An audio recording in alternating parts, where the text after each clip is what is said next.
Hi, it's Kembun. With electoral boundaries decided, the battle lines have been drawn for the East, and none is more exciting than the major change coming to Marine Parade GRC.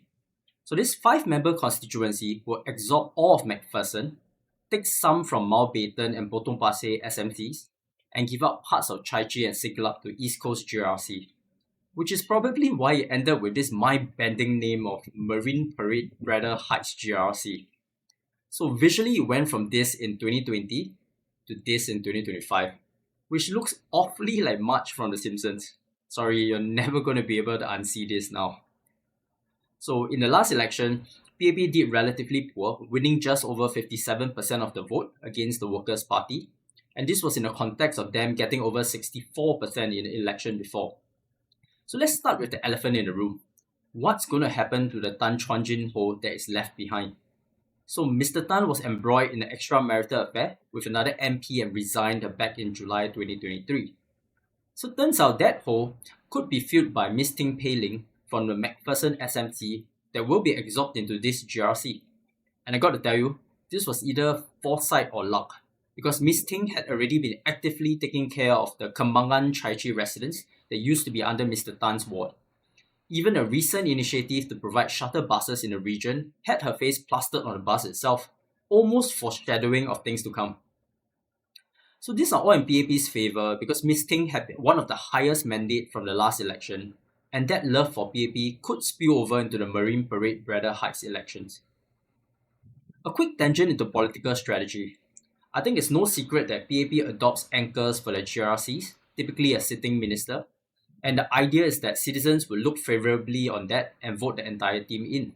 And this has enabled PAP to bring in high potential backbenchers without having them try to win seats themselves as nobodies. So this strategy worked well for a while until it didn't. And who could forget about the shock defeat of the former and popular Foreign Affairs Minister, Mr. George Yeo, in the 2011 elections, where his five-member GRC team lost to the team led by Workers' Party Chief Pritam Singh in Aljunied GRC. Also not forgetting former minister in the Prime Minister's office, Mr. Ng Chee Meng, who lost Sengkang to the Workers' Party. So since then, the anchor minister strategy has become a lot more wobbly. Citizens have become more selective, looking at the credentials of the entire team rather than just the leader. So if that's the case, the addition of Ms. Ting could be strategic as a popular member alongside Minister Edwin Tong and Minister Tan See Leng.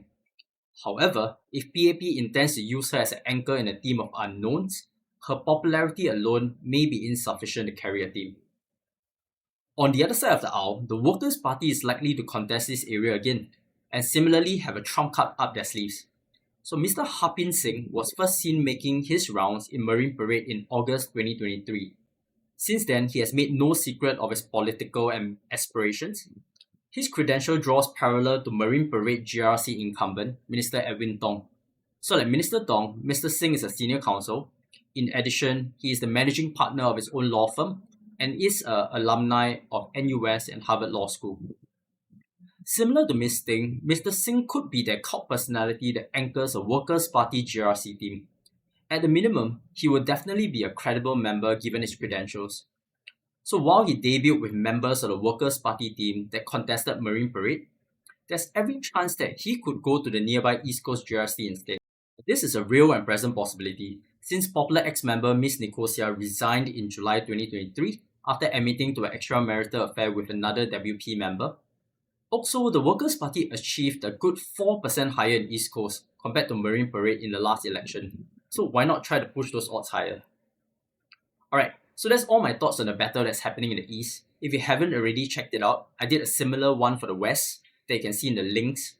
Are there any other areas that you see as battlegrounds between PAP and the opposition? Let us know in the comments below. Until next time, this is the Red Dot Perspective.